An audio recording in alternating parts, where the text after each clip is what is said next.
It's the Fitness Lab Pittsburgh podcast, a new episode every week. A podcast about movement, part of making your life complete. Fitness Lab Pittsburgh, aka FitLab PGH, brings you interviews with people in the Pittsburgh area who understand movement is part of what makes life complete. Looking for a new movement idea, or just want to hear interesting stories about people who make movement a priority? This is the podcast for you. Whether you consider the gym, dojo, or fitness studio your third place, or just want to learn more about movement, activity, and fitness to enhance your life, give FitLab PGH a listen. We interview locals in the Pittsburgh area who make Pittsburgh a great place to move. Subscribe to us on Apple Podcasts, Stitcher, or Google Play, or check out our website for other subscription options. Subscribing is free and gives you notifications when we release new episodes. Each podcast episode will be long enough to pique your interest and short enough to hold your attention. Have an idea for an episode? Know somebody we should interview? Or just want to connect with us? Drop us an email, fitlabpgh@gmail.com, or follow us on Twitter or Instagram at fitlabpgh. Already a fan of FitLab PGH? Check out our sister podcast, Moving to Live. Moving to Live is a podcast for movement professionals and amateur aficionados. Moving to Live offers weekly interviews with movement professionals featuring topics from career development to coaching tips and education resources to advice for parents of student athletes. We look forward to hearing from you, and we hope you enjoy our next interview, starting now.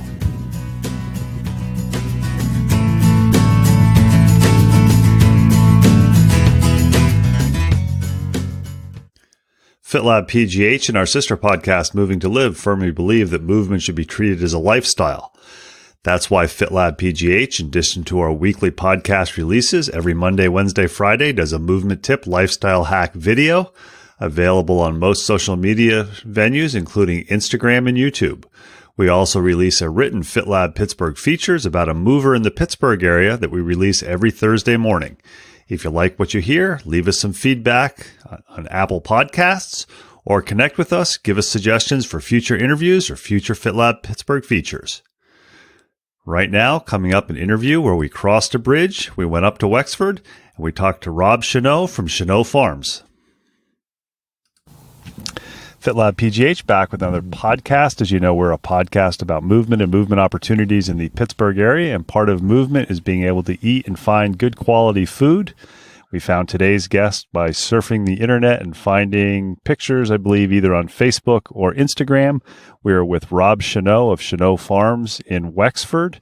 And what I found interesting about them is on their website, they have a story about the history of the farms, which has been around since the 1850s. And they've managed to transition, if you know anything about farming, from dairy farming to fruits and vegetables.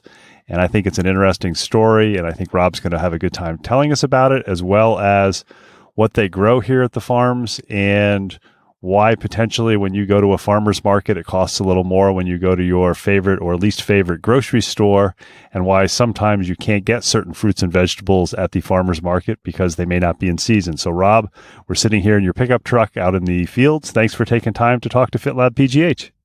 You bet. Thanks for coming today. I think what was really interesting for me when I first pulled up your webpage is the fact that this is a family farm that's been in existence since the 1850s. And I'm kind of wondering, when you went off to college, we talked a little bit before recording, by the time it was your junior year, you knew you were going to come back. But have you ever thought how amazing that is and how unusual it is, especially in Wexford or 20 miles from Pittsburgh, to have a family farm that's well over 150 years old?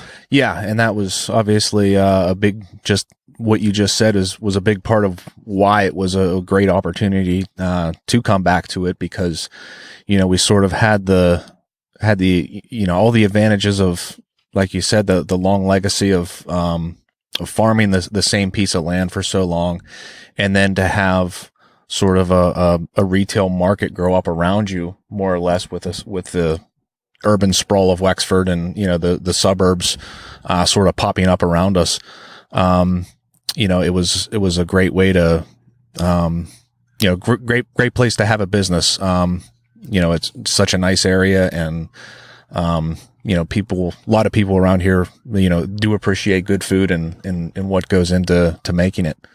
And I know we were talking before we started recording, when your dad came back from college is when Shenot Farm switched from dairy farming to fruits and vegetables. And I know I mentioned that I grew up on a farm and we went out of business in the mid to late 1980s when the government made it very difficult for dairy farms. It sounds like your dad was a generation or so ahead of the game and recognized, hey, this is not something that's a viable option unless you have room for 1,500 cows and could go big agro, which you can't. So have you ever talked to him about how he came to that realization?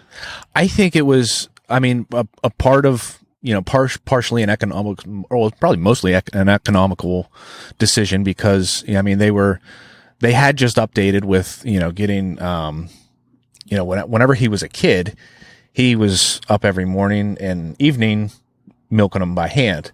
By the time he got into high school, then, in the 60s, they had, invested in, automatic vacuum pumps and things like that to make things a little bit easier, but it was still a chore to do every day and you can't go anywhere. So to have a, somewhat of a modern family lifestyle, where, the kids want to go on vacation once in a while or, maybe, junior has a baseball game and doesn't want to milk cows today. So I think, he wanted to, kind of take things in a new direction, both from an economical standpoint, but also a family and, personal choice. When you grow up doing something like that every day and it's not as, it's always a chore. I can imagine that, it wasn't hard for him to let go. For my grandfather, maybe a little bit, cause, those cows were, his babies. But I think my dad saw the potential of the area at that time as well, where, the developments, were just starting to scratch the surface at that time. But, I think he had the foresight to see where things were going and knew that, if he could focus on, quality fruits and vegetables, that would be pretty lucrative. Yeah. Hopefully. And I know from talking to you that you have almost 100 acres, 80 acres in farming. For people who don't know that, think of an acre as being about the size of a football field. So we're sitting all on one side of a road where you have essentially 100 different football fields. Now they're not flat. There's different plants and things like that. So there's quite a bit of land. I think you said on a given year, up to 80 acres or so is actually in different fruits and vegetables. Right. Yeah. And, the balance is pretty much, in some kind of a crop rotation, program with cover crops and stuff like that, we move those around the farm from year to year. But there's about 100 acres inside. We actually have a deer fence around the whole place. So there's about 100 acres inside of that. And no deer theoretically allowed? Theoretically, yes. I think maybe Mount Lebanon could take lessons from that. Yeah. They could fence the whole township in. That would help. It's not as far-fetched as I always thought it would be impossible until you really start, you get somebody in here starting to pound posts and pretty soon you've got a fence. It was a huge, that was a big boost to what we can do, productivity wise. Did you see a significant increase in productivity once you put the fence in? Absolutely. And like one of the biggest things, it's been about 4 or 5 years now that we've had the fence. And what we're seeing now, like on these apple trees that are right in front of us, we were to the point where there was really no fruit on these lower branches where we can reach, but the deer can also reach. So, and they're coming through in the wintertime and just nibbling buds off all the time. So that, there never even gets to be a chance.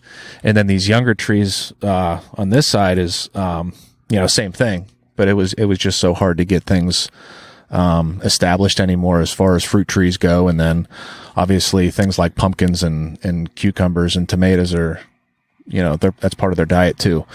I'm kind of curious, when you first came up with the idea, we're going to put a deer fence in, did you have either people that worked for you or maybe your dad look at you and go, yeah, you're crazy. That's never going to happen. It's too hard. Yeah, lots of people did. But like I said, once you see what you're going to gain from it, it wasn't all that different than, buying a new tractor, when it came down to it, which we would do that and not think twice. I mean, we would, but Do I want the one with the air conditioning and the satellite radio? Yeah, exactly. So you mentioned, and I know one of the purposes of FitLab Pittsburgh is just to make people aware of what it takes to either eat healthily or work out healthily. You mentioned crop rotation. If you can kind of explain to people, you've got 80 to 100 acres that you can cultivate. Yes. How do you determine what to cultivate? I mean, obviously you have some apple trees here. You have a few peach trees. What do you have that goes from year to year as far as like apple trees? I know can last for 7 to 10 years, maybe longer, depending on the variety, versus things that you have to plant every year. We're talking to you in the middle of May, so there's probably still some planting going on right now. Oh, yeah, quite a bit. So, yeah, our apple orchard is about 16 acres, and we grow... I think we're over 25 different varieties now of different types of apples. And a lot of those they're still changing. We're still pushing out Red Delicious and yeah, exactly. That's the right face to make when I say Red Delicious. Red Delicious is the iceberg lettuce. Yes. Yeah. So, I mean, there is a very small market for them, but, the amount that we have, I mean, most of them go straight into making cider anymore, just because there's nothing, nobody wants them. But, there's a lot of new exciting varieties out there now, like, Crimson Topaz, Crimson Crisp, Zestar, to name a few, but,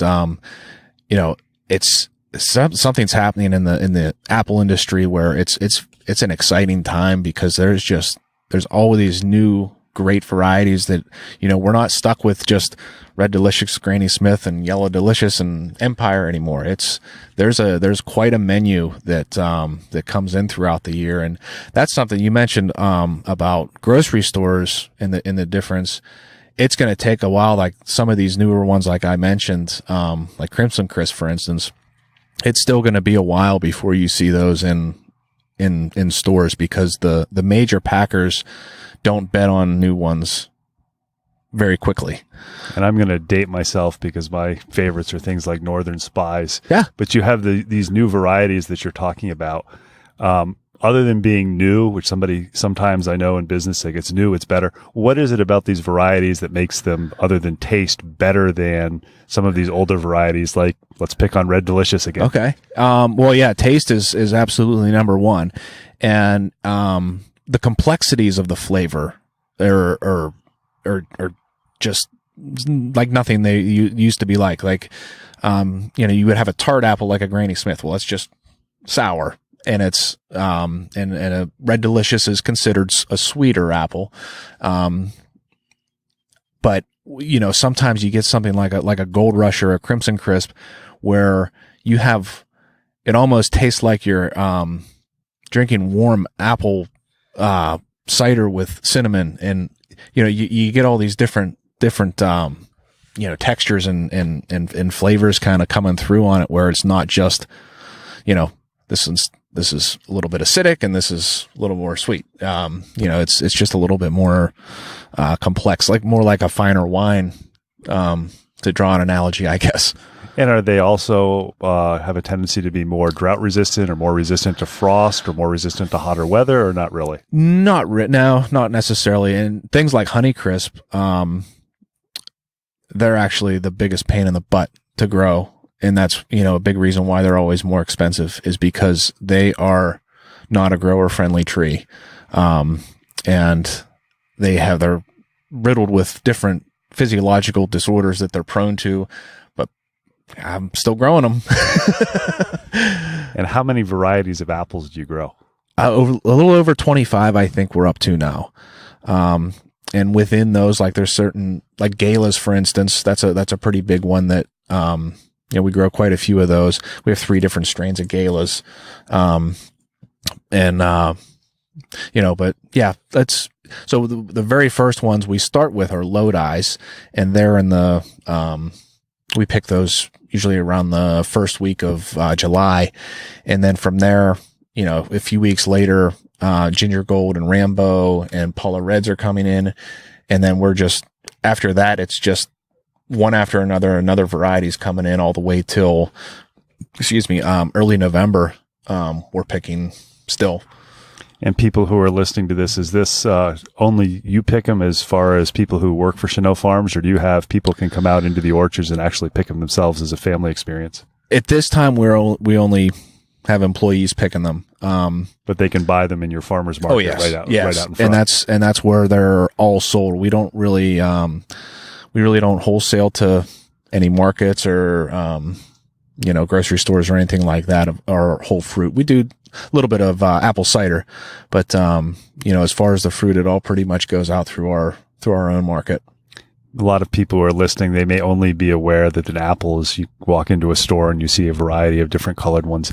How long does it take for an apple tree from when you plant it as a sapling or a seedling until it's actually mature and bearing apples? And then, provided that there's no natural disasters or the deer don't get in through the fence, I guess that's a natural disaster also.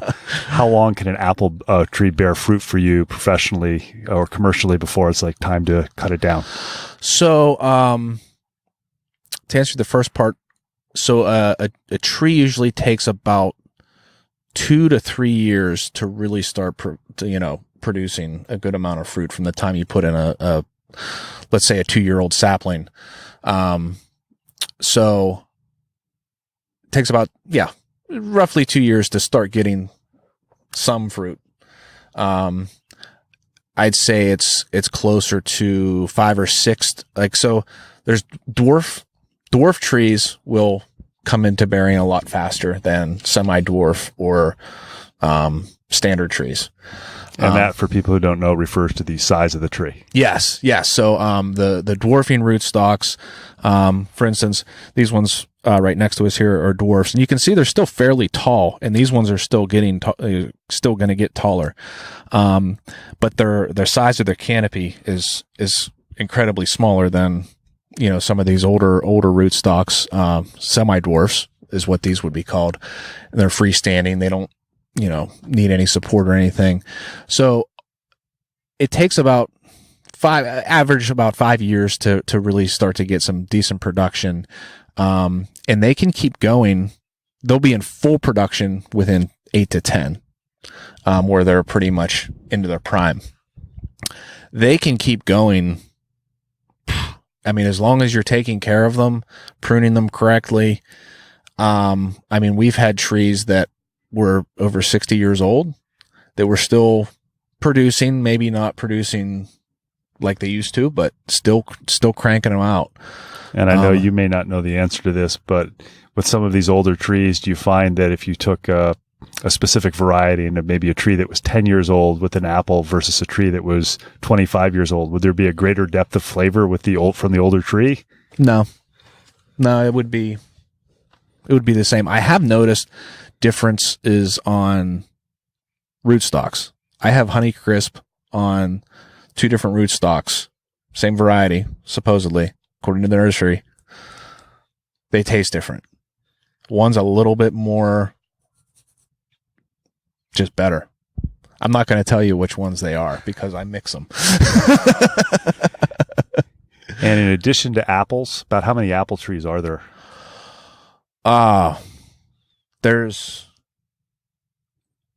We've got to have over 5,000. And when they were all semi-dwarf, there was like 2,000 trees here. But now with the dwarf trees, so a semi-dwarf, we would plant it like 12 to 15 feet apart in the row.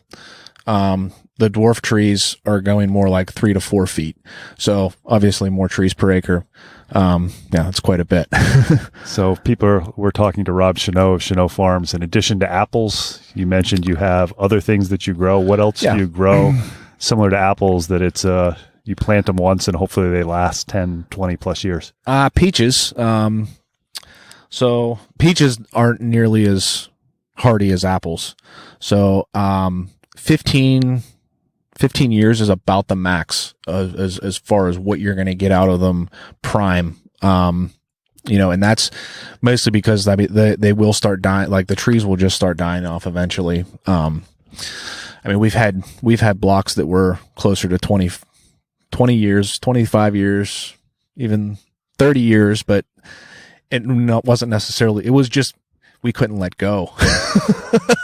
it wasn't that it was profitable. We just couldn't let go of those trees. It's kind of like cows. You get attached to plants, or especially trees that are around. Yeah. They're around a long time, and maybe it's a certain variety that you don't. You need something in that window of production, and so it's hard to say goodbye sometimes. But so you just gotta do something else with that land for a while, and then put some more in. And then what about vegetables or other things that you have in addition to the apples and peaches? So sweet corn's a big one for us. We have we grow about roughly 30 acres of sweet corn each year, and then on top of that, we have about 10 to 12 acres of pumpkins, and then an acre or less of the following: tomatoes, peppers, melons, cucumbers, summer squash, winter squash. I'm sure I'm missing something. I think I saw a sign when I pulled into the parking lot. You have asparagus also? Yes. We have a very small patch of asparagus, and we can sell more than we can grow on that one. And that's something, my understanding is, it's quite difficult to grow and takes a couple of years. Is that correct? It takes, it's one of those things. Yeah. You plant it, and then 3 years later you can start picking some, and then, but it can last, it can potentially last a long time. Unfortunately, ours is, struggling a little bit, based on where we put it. And, one thing when you have a perennial crop like that, it's really, and you get a noxious weed that decides to get in there, it's really hard to control. Whenever you can't plow that ground up because you're going to destroy your crop, it's a tough one. So that's one of the reasons we're considering putting a larger patch of that in next year. And you also mentioned when we first started recording crop rotation. For people who aren't familiar or don't understand, what's crop rotation and why do you have to do it, or do you not have to do it? You don't necessarily have to do it all the time. It's a good thing to do. If you're growing the same thing over and over and over again, it's good to get that, to give it a rest from something and try to get into something else for a while. So one reason we do it is just for the general health of the soil, to keep it productive. Another reason is for erosion control. As you can see, we have some pretty steep slopes around here, and so whenever we plow the ground to grow, say, a crop of corn or pumpkins or whatever, that opens that ground up for, to wind, to, obviously heavy rainstorms that can wash away that good fertile topsoil that's right on top, which is where your good stuff is. So, if we can keep that where it is, that's obviously a good thing for the soil. So whenever you have these breaks, we rotate every other field on a steep slope, it slows that water down so that by the time it gets halfway down the hill, it's not flying at a speedy rate where it's gonna take the earth with it. So yeah, it's good to keep your ground covered. And so we would use a cover crop, like this is rye, this bluish looking grass in front of us. And, we don't harvest the rye for grain or anything. We actually, just mow it once it gets ripe, and starts drying out. We mow it, and basically it sits there until next year, and then we plow that under, and that kind of feeds the soil. And we also have a lot of volunteer legume crops that come up in our rye fields in the off years that really do a number on the texture of the soil. That really improves that, and also adds nitrogen to the soil as well.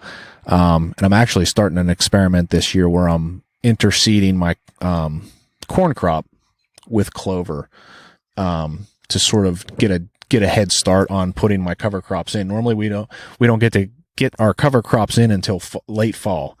Ideally you want to do it in September, but unfortunately we're busy picking apples and moving pumpkins around that time of year. So it's kind of tough to do. So it's oftentimes we don't get it in until, later in October or even early November, which is a little less than ideal, for getting it started so close to winter. So I'm experimenting to see if I can get, a clover crop put down when my corn is actually still growing before it's harvested, so that after it's harvested, we just mow it and that cover crop's already kind of taken off. And I'm sure the people who are listening, half of them are understanding this, and the other half, I'm sorry, yeah, I get the other half who have the fancy lawns are going, wait, clover's a weed, and it's actually for farmers like clover. People who live in the suburbs or the city and want to have that bright green lawn don't like clover or rye. Yeah, that's true. Yeah, I get off on my tangents when you get me on cover crops, but I live in Exerbia. My lawn is mostly clover. Mine too. Yeah. Yeah. But it's green. It's green. In my case, the deer like it. Yeah. There you go. So I'm curious about this as far as when you went off to college and you said you majored in horticulture. Mm-hmm.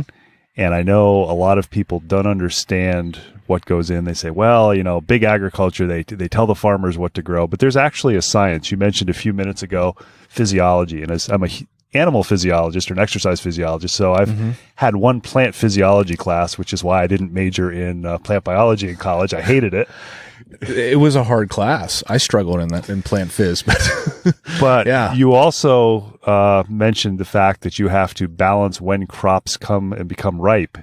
Mm-hmm. How much of that is experience from growing up on a farm and your dad saying, we tried this and it worked? And how much of that is taking some of those classes from college or some of that education from college and saying, okay, this is what I want to try and this is why? So how much of it is kind of experience and how much of it is science-based? Yes. All of the above. So it's like coaching. There's a little bit of experience and there's a little bit of science. Absolutely. And keeping current with the science is the most crucial thing. There's things that we talk, when we were in colleges, when we were in college, we talked a lot about theory and, when you're looking at something on a whiteboard or a chalkboard and trying to picture in your mind how these cells are working with each other inside of a plant and, moving through the soil and, how, whatever class that we're talking about, but whenever you do get to see it right in front of you and you're actually doing it, that's huge. As far as, just trying to understand what's happening in your soil or in your plants. But staying current with all the new things that we're learning in the industry has been, I feel like I started my education right after I graduated. So it gave me a great foundation, obviously. But I probably talk to my old professors more now than I did whenever I had them for class. Suddenly you're recognizing each year you don't know as much as you thought you knew. Well, yeah, that too. I mean, it can be a very humbling business, when sometimes you put your heart and soul into something and it doesn't work for whatever reason, weather or whatever. And, it can knock you down, and you don't feel so, invincible, but keeping in contact with, we go to conventions every year, at Hershey, Pennsylvania. We host a, fruit and vegetable, convention for the whole mid-Atlantic region, which is a big draw. Everybody in, all the more progressive growers in PA and even Ohio. But it's mostly Maryland, Delaware, New Jersey, that area. We got a lot of people coming over from those farming regions as well. And, being able to, cause when you're there, you've got Penn State, you've got, Rutgers, Maryland, Virginia Tech, all these great professionals are all in one place, giving really great talks. And, so, when it comes to, new ways to control insects without chemicals, stuff like that. Like that's how they get that word out. And they really do a nice job. And I know that people probably listening and wondering, is Shenot Farms all organic, part organic, or what are your thoughts on that? Because I know it's easier said than done to just say, we don't use any pesticides because you've got 80 plus acres. Yeah. And that's not like having your little 10 by 12 garden saying, well, everything here is organic and I can trace it back. They're all heritage vegetables. Yeah. So, it's a fun word. But so some of our methods could be considered organic and some of them wouldn't. But the fact that I use both methods in just about every crop, prohibits them from being labeled as such. And there's very specific directions and certifications that you have to get to call yourself organic. And it is very strict. It's, you don't use, a weed killer on your farm for 5 years, I think it is, before you can even apply for, not just weed killer, but anything that's gonna, any synthetic, whether it's, an insecticide or herbicide or fungicide or whatever.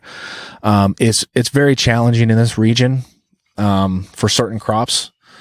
In the case of fruit, it's more of a fungal issue. So, we've actually, made pretty great strides to not eliminate, but greatly reduce our insecticide needs, in apples and peaches. And we've done that through mating disruption. Have you ever heard of that concept? I have not. So educate me and the listeners, please. This is a fun thing to talk about because we've been doing it now we had to take a break when the stink bugs came in, but I'll get back to that. But, off and on, I'd say for the last 10 years or so. So what the concept of mating disruption is, there are, two main moths, as in insects, that have larvae that will actually tunnel into fruit. And so this is like, in a cartoon, you see a worm popping out of an apple, tipping his hat or whatever.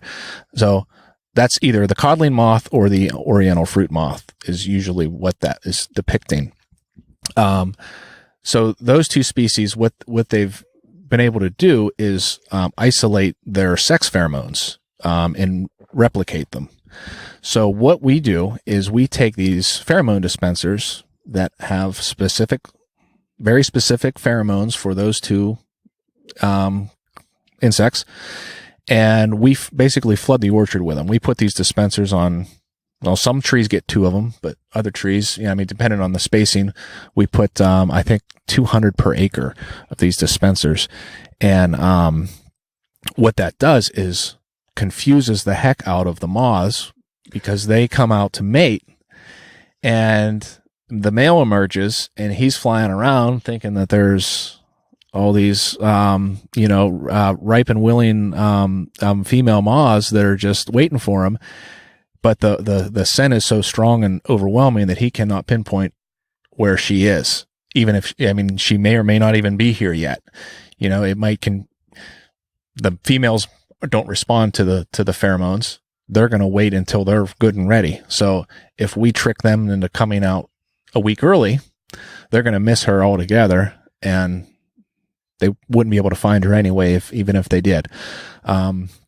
So because of that, we're basically able to, forget about insecticides, from, pretty much this point on, from I'd say June through, harvest, as long as the stink bugs leave us pretty much alone and nothing else pops up, we're pretty much insecticide free. We still have to stay on top of things like apple scab and like sooty blotch and fly speck. I know I'm throwing some things out there that nobody cares about but me, but it's it's one of those things that we have to deal with certain things, but the other things that we're able to do sort of naturally like that without having to spray. We're talking with Rob Shenot of Shenot Farms. I'm curious, you said all of these fruits and vegetables, or the majority that you grow, are available in your farmer's market, and that's how you sell them. People are always going to wonder, I was just in there now and I saw that you had apples. Apples are harvested from July on. Yeah. How do the apples last that long? So the apples that you saw there today were kept in controlled atmosphere storage. And those ones in particular, I have to admit, were not grown here. We brought those in from New York. I don't think there's really too much Pennsylvania fruit left at this point for it because of the time of the year it is. But the controlled atmosphere storage is basically an airtight room where they raise the carbon dioxide level in it to, I think, 6%. And when they drop the oxygen level down to 2% or something like that. So it basically stops the respiration of the fruit. We're talking with Rob from Shenot Farms. I'm curious, you just mentioned cold storage. You mentioned how you sell most of your vegetables and fruits here on the farm.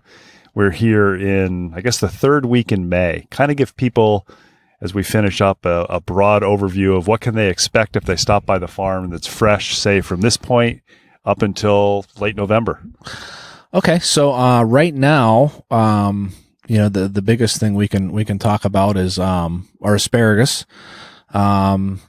We also are carrying some really good local spinach and lettuce. Right around the corner is going to be strawberries. We'll be getting those in, I'd say, within the next 2 weeks, as well as sugar snap peas. And then that'll probably closely be followed by some of our early cole crops like kohlrabi, kale, and eventually broccoli and cauliflower. Do a couple different colors of cauliflower. I don't know if you've ever seen the purple. I have seen it. I love it. I think it's the prettiest thing ever. I don't know that it tastes different, but I think it's good. I think it's pretty. As well as cabbages and stuff like that. And then zucchini and, other summer squashes are usually, another pretty early one. And then, we'll be looking forward to, and cucumbers and pickles, as well this year. And I did something a little bit different with my tomatoes this year, and I hope I made a good decision. I scaled back, the amount that I'm growing, for a couple of reasons. The number one reason was labor, is a hard thing to come by in August and September, whenever the tomatoes are really kicking. And unfortunately, the last couple of years, I think the food bank probably picked as many tomatoes out of that field as we did. Not because we didn't need them. It was because we didn't have the time we didn't have the time or the manpower to get in there and get them. Unfortunately, they really start kicking right about the time kids go back to college. So it's hard to find help, that time of year. Anyway, so I scaled way back I'm not doing any of the regular red round tomatoes, which, I really enjoyed the varieties that I grew, but, instead of trying to fight that battle, I decided just to scale down and just focus on the heirloom types and the really good cherry tomatoes that we have. So the field is smaller, but so the red rounds this year will be getting from a neighbor who's going to grow them for me, and because let's face it, a red round tomato is a red round tomato. So. But they do a fantastic job, with their tomatoes. So they're going to do the bulk for me. And then, I'm just going to try to focus on some of these, the really, the fancy, tasty ones that we never seem to have time for before. We've been talking with Rob Shenot. He is one of the owners of Shenot Farms. Rob, I want to thank you for taking time to talk to FitLab Pittsburgh about the farm, and about the fact that when you see something in the farmer's market or even the local grocery store, there's a reason sometimes that it's really expensive, because it is a labor intensive with a little bit of art and a little bit of science. That's a very accurate description. That's very good.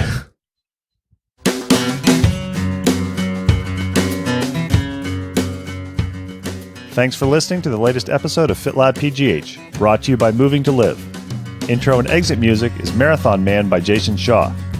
Check out the show notes for contact info for our latest guests, links to other information mentioned in the episode, and links to our sister podcast, Moving to Live. Moving to Live is a podcast about movement and exercise for professionals and amateur aficionados. Moving to Live offers topics from career development to coaching tips and education resources to advice for parents of student athletes. You can subscribe to us on Apple Podcasts, Stitcher, or Google Play, or check out our website for other subscription options. Your free subscription gets you notified when we release a new episode. Questions, comments, suggestions? Email us at fitlabpgh@gmail.com or follow us on Twitter and Instagram at fitlabpgh and like us on Facebook. If you enjoy our podcasts, please tell your friends about us and consider leaving us a review on Apple Podcasts. Make FitLab PGH a go-to place to learn more about movement in the Pittsburgh area. Until next time, keep on moving.